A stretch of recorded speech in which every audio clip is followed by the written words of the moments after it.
The most basic financial impulse of all is to save for a rainy day. Because, as we've been painfully reminded by the recent months of financial turmoil, the future is so unpredictable. The world really can be a dangerous place. Not many of us get through life without a little bad luck. Some of us get a lot. It's all about being in the wrong place at the wrong time. Like New Orleans, when Hurricane Katrina hit.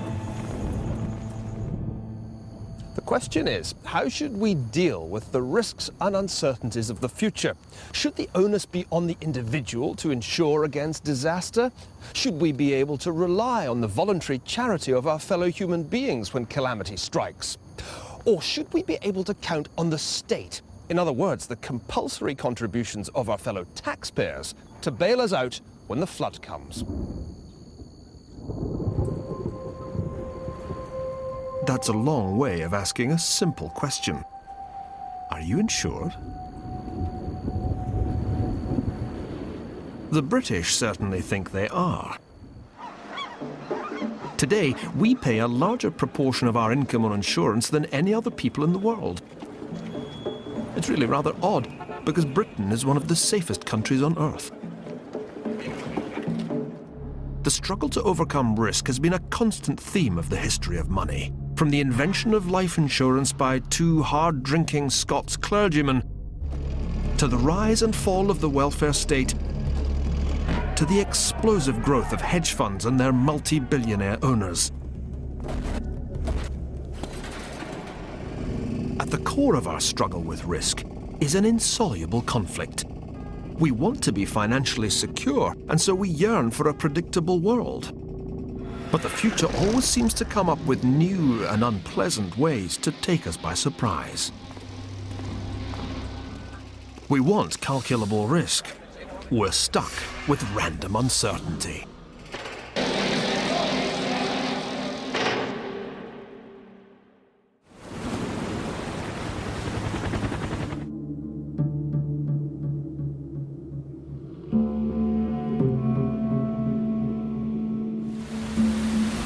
When Hurricane Katrina hit New Orleans in the last week of August 2005, it caused death and destruction.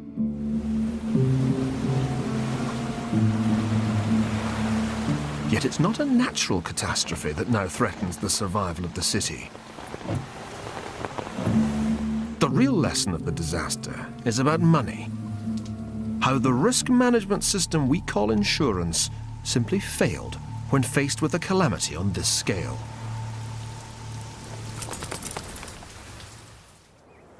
The hurricane didn't hit New Orleans directly. The main force of the storm passed to the northeast of the city. But just as the residents breathed a sigh of relief, the real catastrophe began.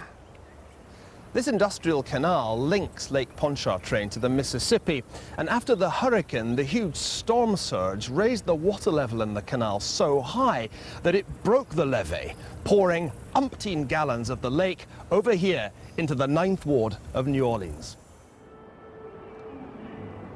Just to the east of the 9th Ward is St. Bernard, a blue-collar community of homeowners, all, on paper at least, covered by private insurance.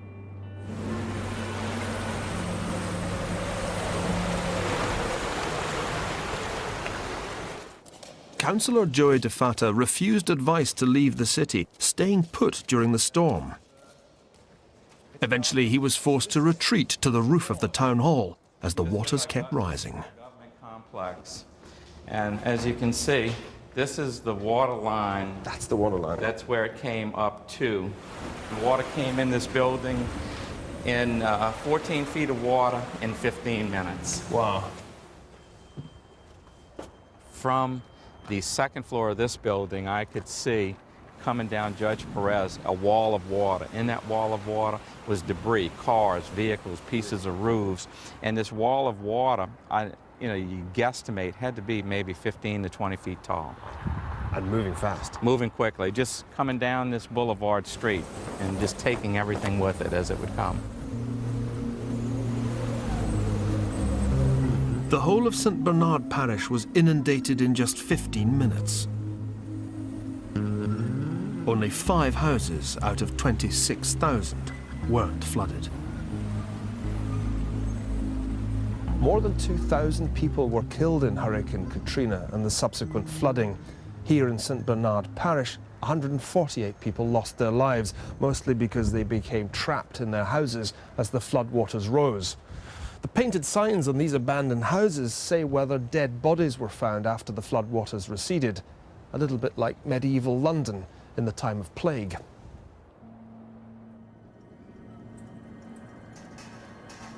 Yet 3 years later, it's not flooding or plague that's killing New Orleans. A harsh financial reality has emerged. People can't live here anymore because they can't insure their homes. One man made it his mission to show the limits of private insurance when it comes to a really big crisis.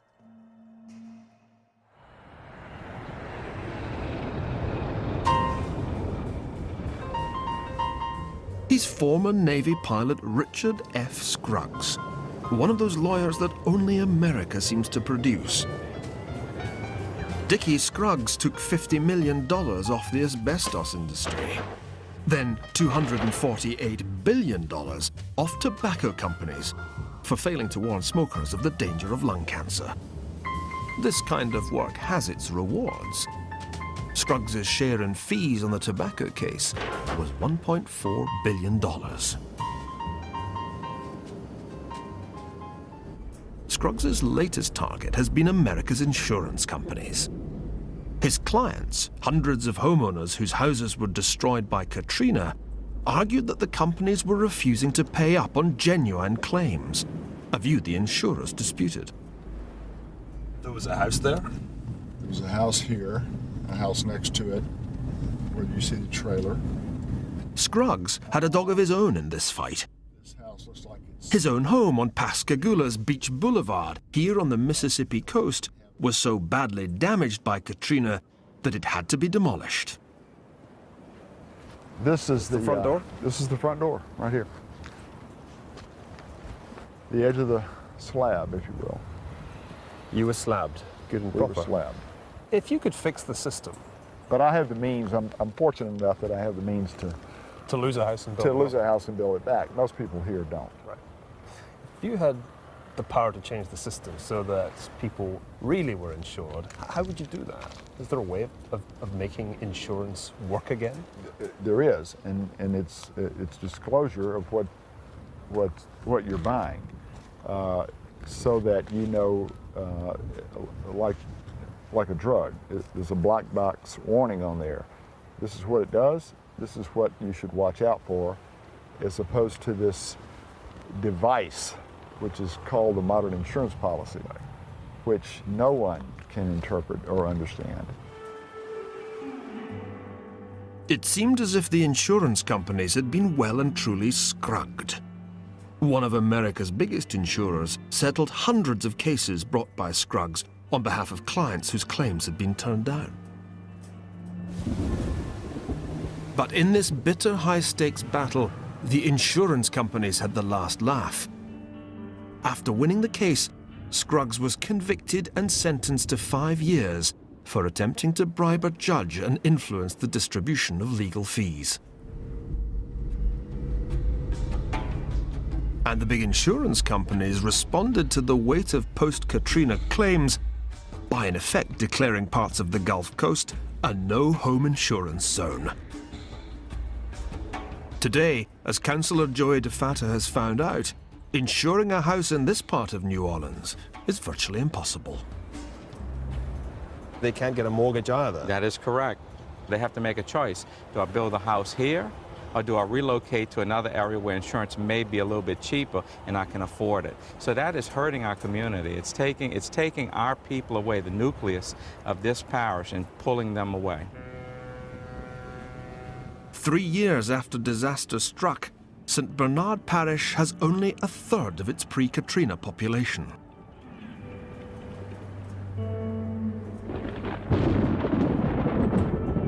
Of course, life has always been dangerous. The real lesson of Katrina, or any big disaster, is that even when we think we're protected against risk, sometimes it turns out we're not. Even making quite modest insurance claims can seem more trouble than it's worth. It leaves you wondering why we bother spending so much on insurance policies every year. Where did this strange habit come from? Saving up for the proverbial rainy day is the first principle of insurance. But the trick is knowing what to do with your savings, so that unlike in New Orleans after Katrina, they're there in the kitty when you really need them. But to do that, you need to be more than usually canny. And that gives us a valuable clue as to where the history of modern insurance has its origins. Where else but in bonny, canny Scotland.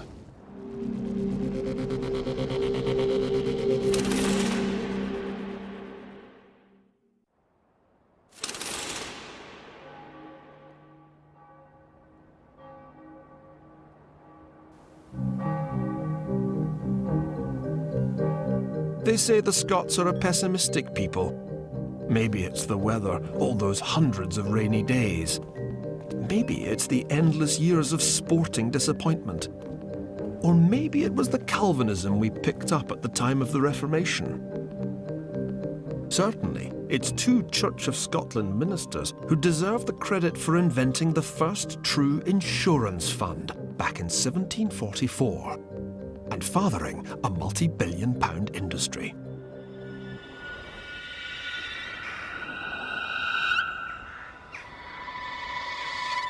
The kirkyard of Greyfriars is best known for the grave robbers, the resurrection men, who came here in the late 18th century to supply the medical school at Edinburgh University with corpses for dissection. But Greyfriars' lasting importance comes from the work of the minister here, Robert Wallace, and his friend Alexander Webster. It's somehow appropriate that it was Scottish ministers who invented modern insurance. After all, we tend to think of them as the embodiment of prudence and thrift, weighed down with an anticipation of impending divine retribution for every tiny transgression. But in fact, Robert Wallace was a hard drinker as well as a mathematical prodigy who liked nothing better than knocking back magnums of claret with his bibulous buddies. Wallace and Webster were unhappy at the way the widows and children of their fellow clergymen were treated when the grim reaper struck. They often found themselves homeless and penniless. The plan Wallace and Webster came up with was ingenious. The first true insurance fund in history. These are some of the voluminous calculations that Robert Wallace did, now housed at the National Archives of Scotland. And you can see how he ran the numbers over and over again, making very careful assumptions about the maximum number of widows and orphans that would have to be provided for. The key point, however, was that from now on, ministers wouldn't just pay money in that would be paid out when one of their number died. Rather, they would pay premiums that would be used to create a fund, and the fund would then be invested for profitable purposes. The widows and orphans henceforth would be paid out of the returns on that money, leaving the premiums to accumulate.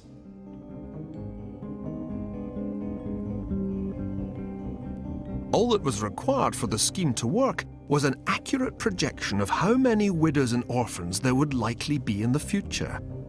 A calculation which Wallace and Webster made with extraordinary precision.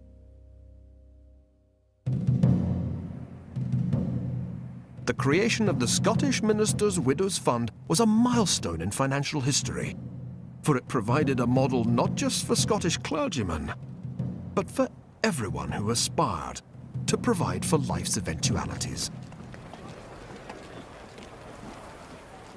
By 1815, the principle of insurance was sufficiently widespread to be adopted for the widows of men who lost their lives fighting against Napoleon. At the Battle of Waterloo, your chances of getting killed were up to 1 in 4. But at least if you'd taken out insurance, you had the consolation of knowing that your wife and children wouldn't be thrown out onto the street. It gives a whole new meaning to the phrase, take cover.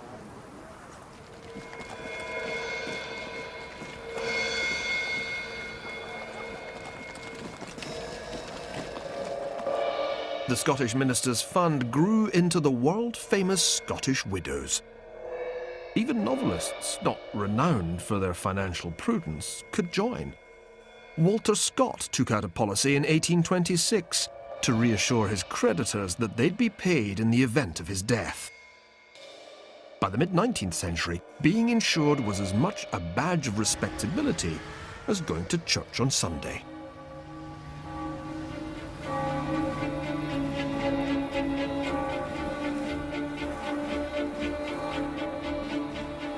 What no one anticipated back in 1744 was that the careful calculations of two Scottish ministers would grow into today's huge insurance industry.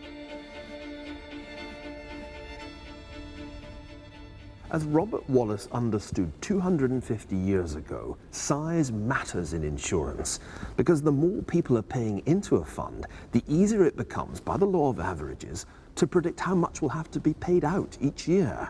Although no individual's date of death can be known in advance, actuaries can calculate the likely life expectancy of a large group of individuals with quite astonishing precision.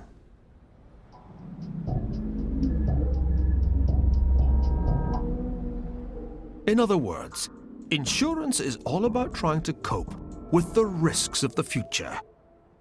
If, that is, you're insured in the first place. No matter how many private funds like Scottish Widows were set up, there were always going to be people beyond the reach of insurance, who were either too poor or too feckless to save for that rainy day. The lot of the poor was once a pretty harsh one, either dependence on private charity or the harsh regime of the workhouse, like this typically austere one here in the heart of Edinburgh. Yet by the 1880s, people began to feel that life's losers somehow deserved better. The seed was planted of an entirely new approach to risk, a seed that would ultimately sprout into the modern welfare state. This state system of insurance was designed to exploit the ultimate economy of scale by covering literally every citizen, from the cradle to the grave.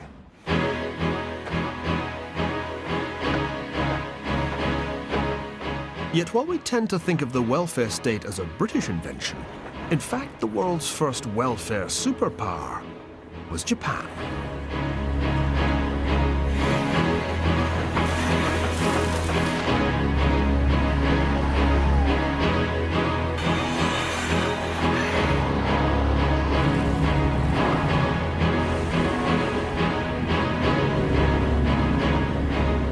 Disaster just kept striking Japan in the first half of the 20th century.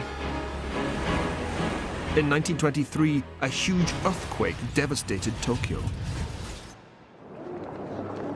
As in New Orleans, many private insurance policies turned out to be worth little more than the paper they were printed on. A new idea began to emerge in Japan, that the state should take care of risk. But this was to be state protection allied with imperial ambition. The Japanese set up a welfare state. And they did it to promote warfare. It was the mid-20th century state's insatiable appetite for able-bodied young soldiers and workers, not some kind of bleeding heart altruism, that inspired the rise of welfare. State healthcare would ensure a fitter populace and a steady supply of able-bodied recruits to the emperor's armed forces, and deliver him an empire.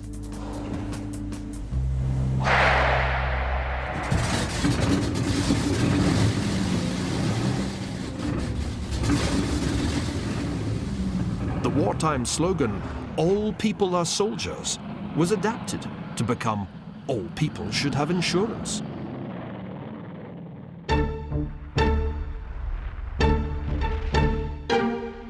The only problem was that Japan had gone to war with the world's economic colossus, the United States.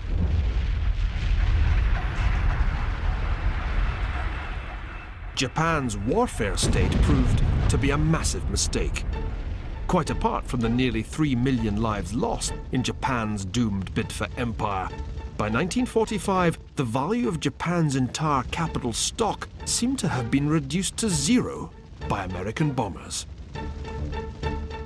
Cities built largely out of wood were incinerated. Nearly a third of the urban population lost their homes.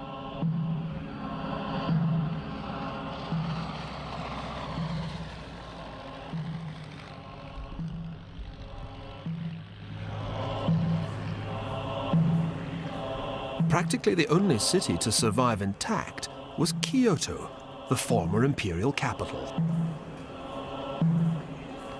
1945 may have seen the end of the Japanese warfare state, but it wasn't the end of the Japanese experiment with state-sponsored welfare.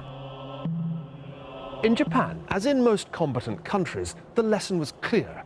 The world was just too dangerous a place for private insurance markets to cope with. With the best will in the world, people couldn't be expected to insure themselves against the US Air Force. The answer, practically everywhere, was the same: for government to step in effect, to nationalize risk.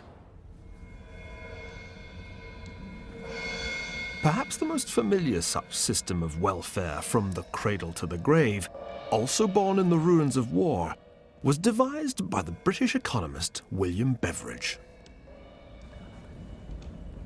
When the Japanese came up with their own comprehensive welfare system in October 1947, their Advisory Committee on Social Security recommended what amounted to Beveridge no Nihonban, Beveridge for the Japanese. And yet they went even further than Beveridge had intended, as this copy of their report here in the library of the Japanese National Parliament makes clear. It called on the government to provide against every cause of poverty: sickness and injury, disability, death, childbirth, large families, old age, and unemployment. Whatever the reason, the needy would be guaranteed the minimum standard of living by national assistance.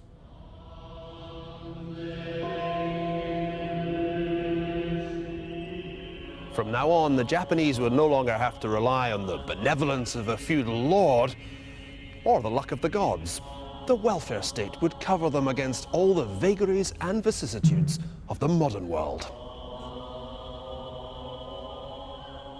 If they couldn't afford education, the state would pay. If they couldn't find work, the state would pay. If they were too ill to work, the state would pay. When they retired, the state would pay. And when they finally died, the state would pay their dependents.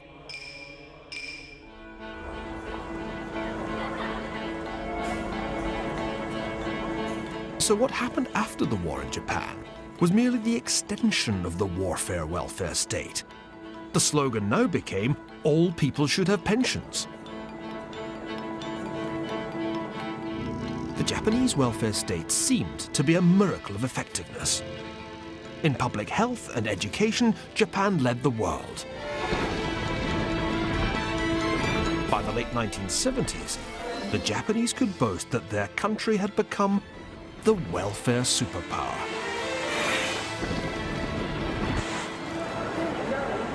Run like this, the welfare state seemed to make so much sense.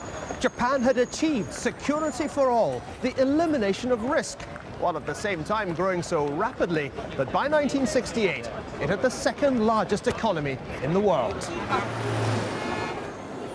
One US economist even predicted that Japan's per capita income would overtake America's by the year 2000.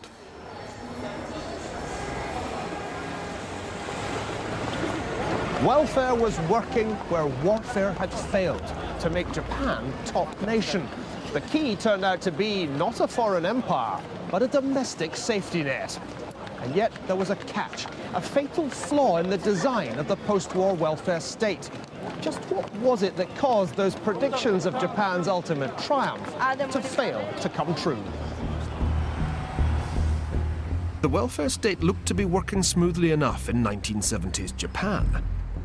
But elsewhere, there were signs that all was not well. In Britain and throughout the Western world, The welfare state, it seemed, had removed the incentives without which a capitalist economy simply cannot function. The carrot of serious money for those who strive. The stick of hardship for those who are idle. The result was stagflation, low growth, and high inflation. What was to be done? One man and his pupils thought they knew the answer. Thanks in large measure to their influence, one of the great economic trends of the past 25 years has been for the welfare state to be dismantled, reintroducing people with a sharp shock to the unpredictable monster they thought they had escaped from. Risk.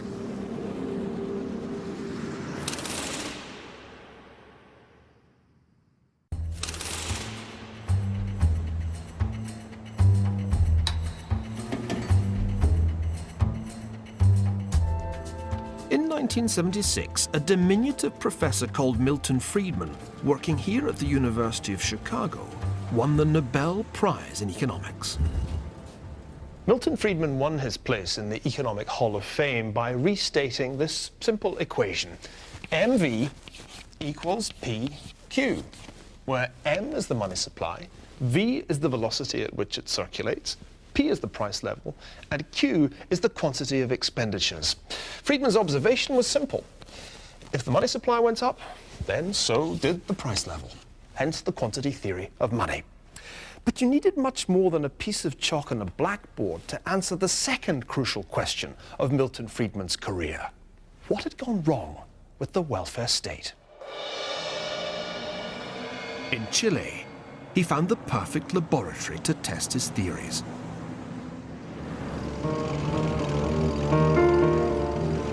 In September 1973, tanks had rolled through Santiago to overthrow the government of Chile's Marxist president, Salvador Allende, whose attempt to turn the country into a communist state had ended in total economic chaos and a call by the Chilean parliament for a military coup.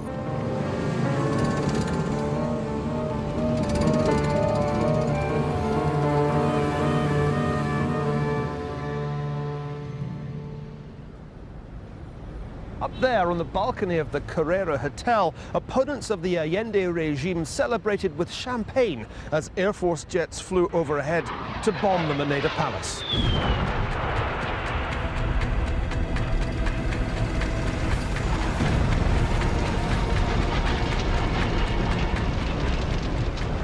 Here in the palace, Allende prepared to make a desperate last stand, armed with an AK-47 presented to him by his Cuban role model, Fidel Castro.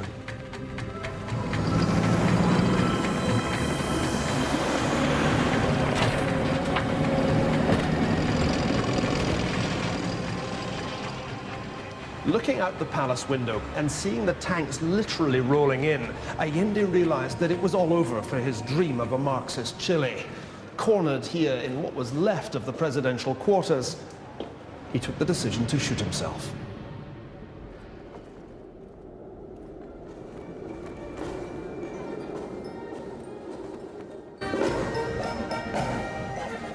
"35 years later, you can still see the bullet holes in some of the buildings around the square.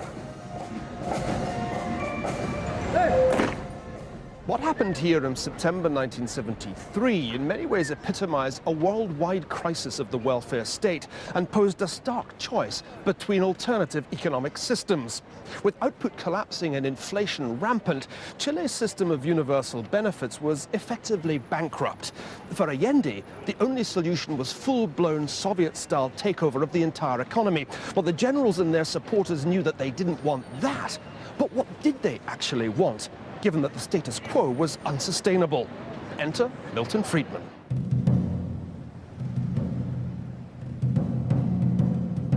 In March 1975, Friedman flew from Chicago to Chile to answer that question.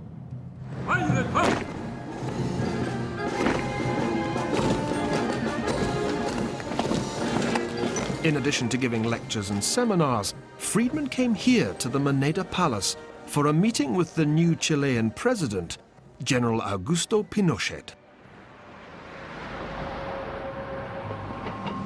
Friedman spent 3/4 of an hour with Pinochet, urging him to reduce the government deficit that he'd identified as the main cause of Chile's sky-high inflation, then running at an annual rate of 900%.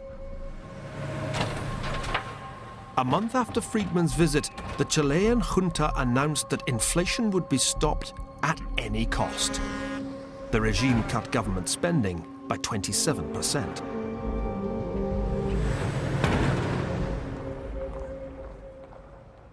This problem of inflation is not of recent origin. It arises from trends towards socialism that started 40 years ago and reached their logical and terrible climax in the Allende regime.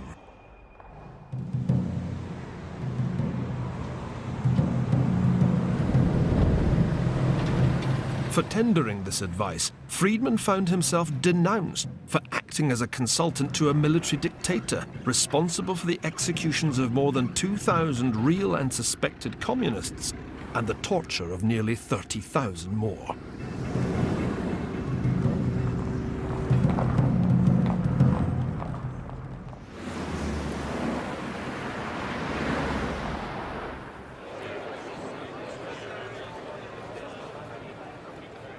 Chicago's role in Chile's new regime consisted of more than just a visit by Milton Friedman, however. Since the 1950s, there'd been a steady stream of bright young economists going from this place, the Catholic University in Santiago, to study in Chicago, and they'd come back convinced of the need to balance the budget, tighten the money supply, and liberalize trade. These were the Chicago boys, Friedman's foot soldiers. And yet the most radical of their ideas went beyond what Friedman had recommended to Pinochet. It amounted to a full-scale rolling back of the welfare state. The conservative economic revolution didn't begin in Thatcher's Britain or Reagan's America. It began right here in Chile. The mastermind behind this wholesale dismantling of the welfare state was a young economist called José Piñera. Chile's economy was destroyed. We have had 50 years of protectionism, state interventionism, light socialism, if you want, and then that was exacerbated during the Allende government. We had created a sort of welfare state, and that, of course, it was going bankrupt in Chile. Between 1979 and 1981, Piñera and his colleagues erected a radically new pension system for Chile, giving every worker the chance to opt out of the old pay-as-you-go state system. Instead of a payroll tax, each worker now could put 10% of his wages aside into an individual personal retirement account to be managed by private competing companies. There was also a small premium for disability and life insurance. The idea was to give each worker a sense that the money being put aside was his own property, his own capital.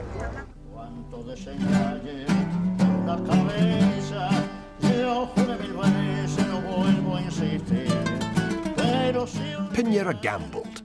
He gave workers a choice: stick with the old system of pay-as-you-go or opt for the new personal retirement accounts. It paid off. Convinced by Piñera's argument, 80% made the switch to a private pension plan.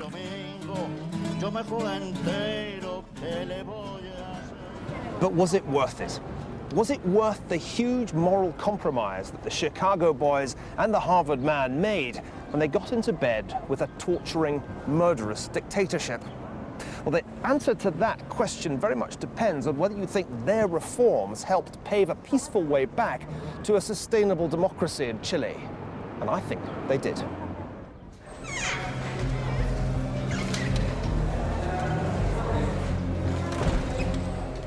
In 1980, Pinochet conceded a new constitution that prescribed a 10-year transition back to democracy. 10 years later, he stepped down as president. Democracy was restored.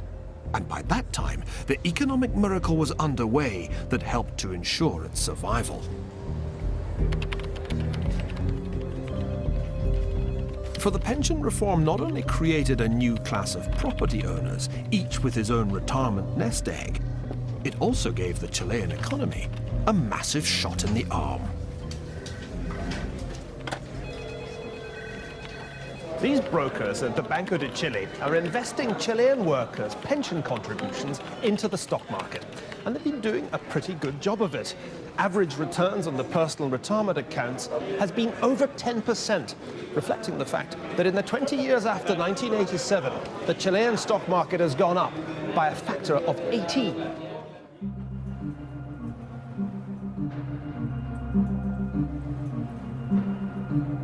There is a downside to the system, to be sure.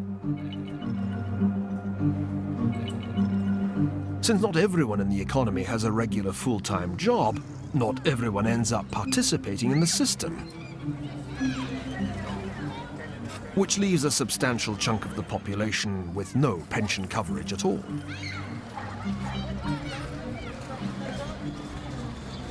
I'm standing in front of the Communist Party headquarters here in La Victoria, a suburb of Santiago which was once one of the hotbeds of opposition to the Pinochet regime. Because most people here are either unemployed or work in the informal sector, they don't or can't pay into the pension system, which means they don't get anything out of it. This is the kind of neighborhood where Che Guevara is still the local hero, not Jose Piñera.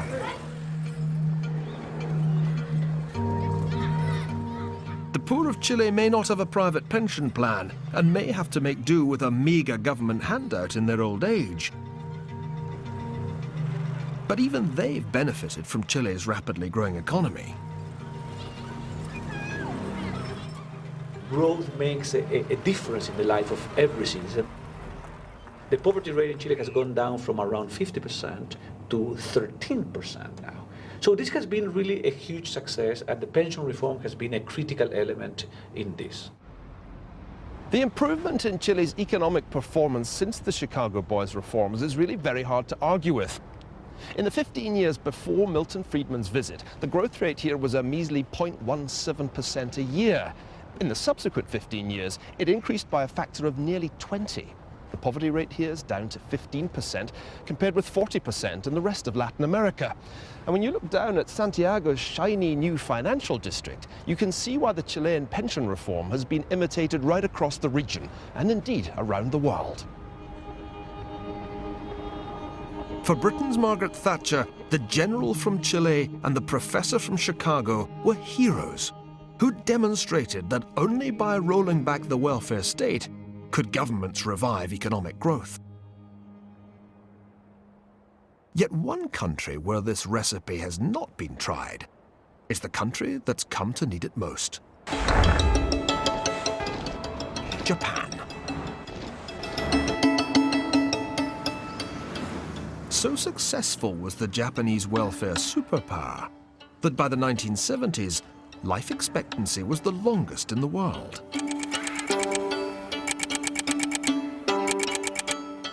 The problem was that Japan's welfare state was too successful.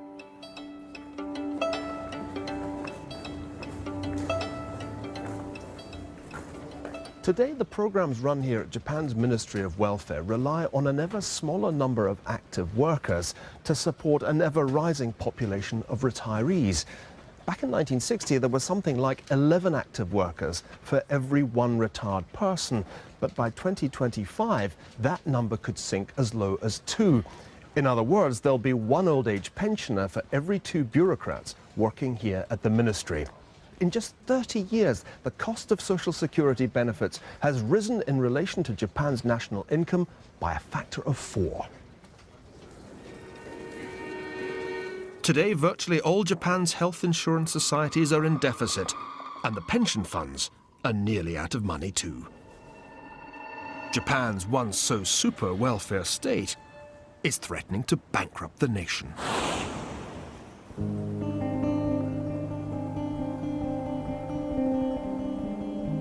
Insurance. It seemed such a brilliant idea in the calculations of those Scottish ministers, and even more brilliant in Japan's all-encompassing welfare state.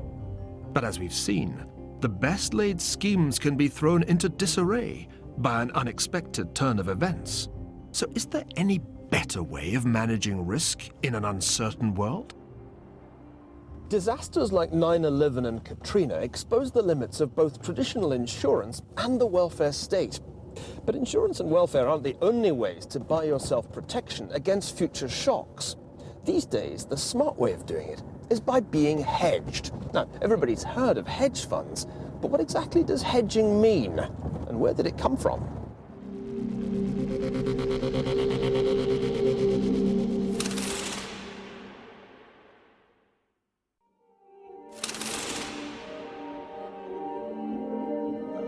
To most of us, hedge funds are a mystery.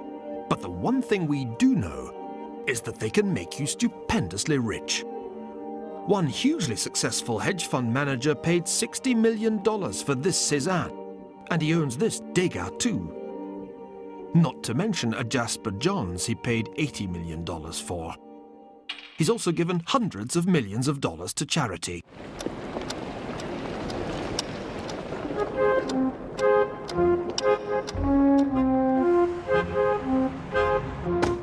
Ken Griffin is the founder of the Citadel Investment Group, one of the world's biggest hedge funds. Last year, he navigated his way through the credit crunch so successfully that he was able to pay himself more than $1 billion. To most of us, risk is scary. But all of Griffin's vast wealth has come because he's found a way of managing risk with a mixture of mathematical precision and brilliant intuition. Nothing is constant. Nothing is the way it's always been. So what I find is that people who are really good at this have great intuition. They have great instinct. Their gut actually tells them something. The mathematics are important because they demonstrate you understand the problem. But ultimately, the decision about whether or not to take a given risk, I think, is really a human judgment call in every sense of the word.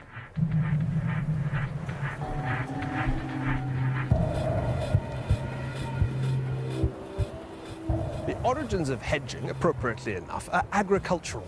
For a farmer, nothing is more important than the future price of his crop after it's been harvested and brought to market.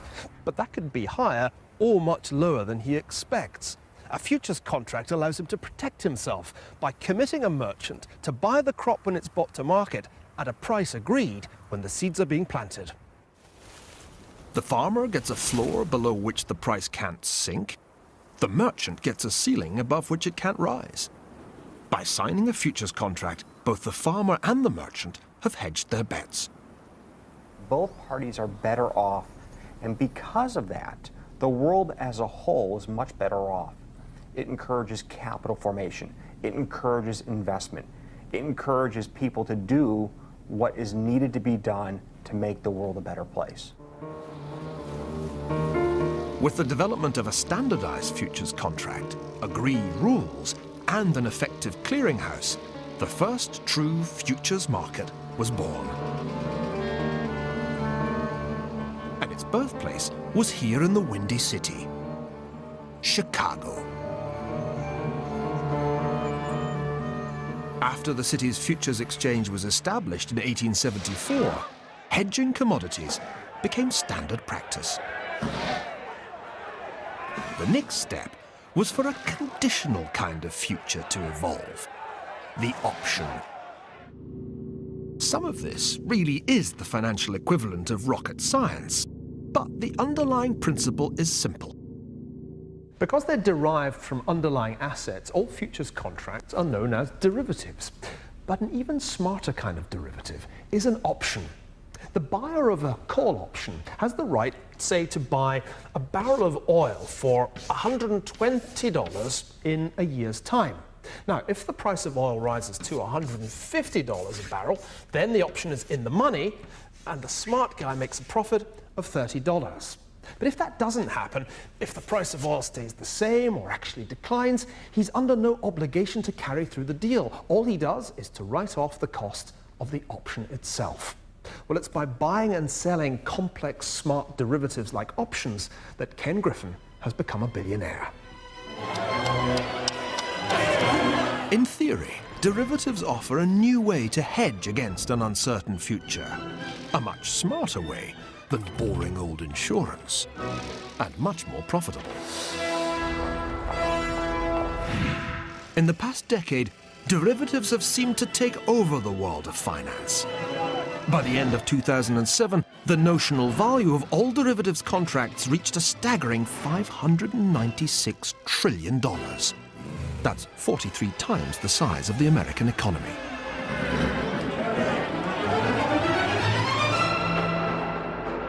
There are tremendous economic benefits for the people that work here. $20 billion in the hands of 1,000 people is really a 21st century phenomena. This never happened 50 years ago.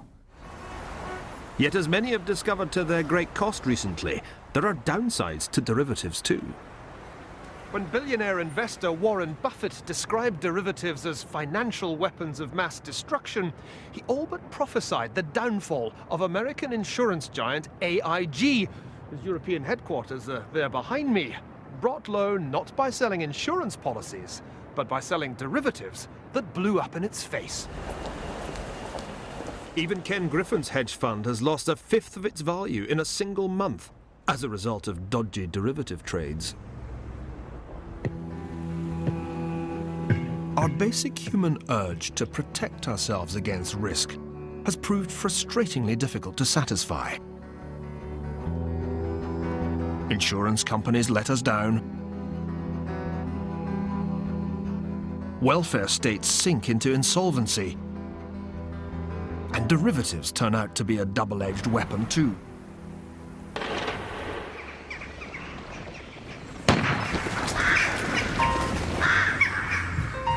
And so for many families, providing for the future now takes one very simple form: an investment in a house, the value of which is supposed to keep going up until the day the breadwinners need to retire. If the pension plan falls short, never mind. There's always home, sweet home. As a pension or an insurance policy, this strategy has one very obvious flaw. It represents a one-way, totally unhedged bet on a single market, the property market. But, as we'll see in the next episode of The Ascent of Money, a bet on bricks and mortar, or good old Japanese wood, is anything but as safe as houses.